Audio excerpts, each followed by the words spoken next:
আপনারা জানেন গত 21/7/2025 দিয়াবাড়িতে মাইলস্টোনে মাইলট স্কুলে একটা শিক্ষা প্রতিষ্ঠানে বিমান বাহিনী একটা যুদ্ধ বিমান তখন বিধ্বস্ত হয়েছিল।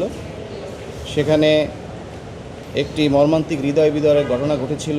সেই ঘটনায় 36 জনের প্রাণহানি হয়েছিল, 100-র অধিক আহত হয়েছিল সেই দিনকে। তারপরেই আমরা তাৎক্ষণিক 22/7/2025 তারিখ একটা মহামান্য সুপ্রিম কোর্টে হাইকোর্ট বিভাগে আমরা একটা রিট পিটিশন আবেদন করি। সেখানে আমি জনস্বার্থে মোহাম্মদ আনিসুর রহমান রায়হান সেই আবেদনকারী হিসাবে রিটটা দাখিল করি। সেখানে 36 জনের প্রাণহানি ঘটেছিল। তার মধ্যে 28 জন কোমলমতি শিক্ষার্থী ছিল, 3 জন শিক্ষক ছিল, 3 জন অভিভাবক ছিল এবং 1 জন আয়া ছিল। এই ছিল 35 জন। এবং যুদ্ধ বিমানের যিনি পাইলট ছিলেন তিনিও সেদিন নিহত হয়েছিলেন। আমরা তাৎক্ষণিক জনস্বার্থে রিট দাখিল করি মহামান্য সুপ্রিম কোর্টের হাইকোর্ট বিভাগে। তখনকার জাস্টিস ম্যাডাম ফাহমিদা কাদের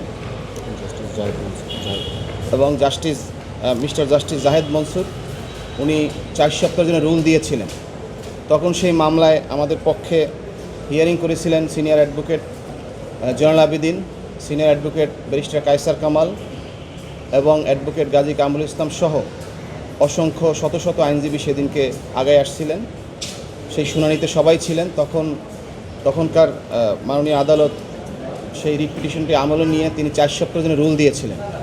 রুল শুধু দেননি, রুল দিয়ে উনি 4টা ডিরেকশন দিয়েছিলেন যে যারা আহত রয়েছেন তাদেরকে সরকারিভাবে তাদেরকে ট্রিটমেন্ট করা, যাতে আহতরা চিকিৎসা পায়।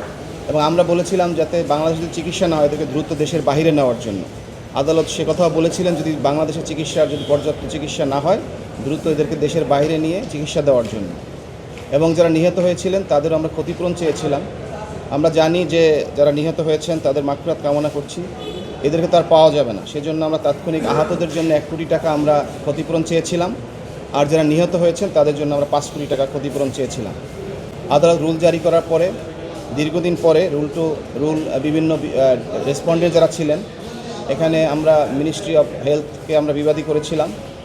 তারপরে আমরা ডিফেন্সকে আমরা রেসপন্ডেন্ট করেছিলাম, ত্রাণ মন্ত্রণালয়কেও আমরা রেসপন্ডেন্ট করেছিলাম। তারা সকলে কিছু কিছু জবাব দিয়েছেন। এই 1 বছর পরে এটা রুল রিটটা রেডি হয়েছে, শুনানির জন্য প্রস্তুত হয়েছে। হাইকোর্ট বিভাগের তৎকালীন জাস্টিস যিনি ছিলেন আজকেও তিনি সেই জাস্টিস ম্যাডাম জাস্টিস ফাহমিদা কাদের এবং মিস্টার জাস্টিস আসিফ আহমেদের সমন্বয়ে যে বেঞ্চ রয়েছেন সেই আদালতে আমরা এটা তাদের নজরে নিয়ে আসি। আনার পরে এটা লিস্টে ছিল, আজকে লিস্টের আইটেম নাম্বার ছিল 14। সেটা মহামান্য আদালত সেইটা আমলে নিয়ে উনি শুনানির জন্য গ্রহণ করেন এবং আমরা আশা করছি খুব দ্রুত এই শুনানি নিষ্পত্তি হবে। এবং আমাদের যে প্রেয়ার ছিল যে ক্ষতিপূরণ, আমরা আশা করছি মহামান্য আদালত সেইভাবেই রুলটা নিষ্পত্তি করবেন এবং ক্ষতিগ্রস্ত পরিবারগুলো তাদের আবেদনটা তারা গ্রহণ করতে পারবেন এবং ক্ষতিগ্রস্ত পরিবারের পাশে আদালত যে ডিরেকশন দেবেন বাংলাদেশ সরকারও সেইভাবে এগিয়ে আসবেন আমরা আশা করছি।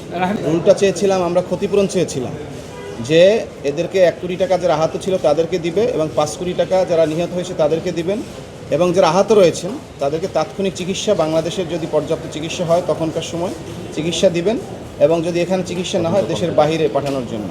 আরেকটা ছিলেন ইম্পর্টেন্ট যে প্রত্যেক স্টুডেন্টের আইডি কার্ডে ব্লাড গ্রুপের থাকবে এবং তাদের বাবা মায়ের ফোন নাম্বার থাকবে, তাৎক্ষণিক যাতে কেউ দুর্ঘটনা কবলিত হলে সরকারকে জানাতে পারে।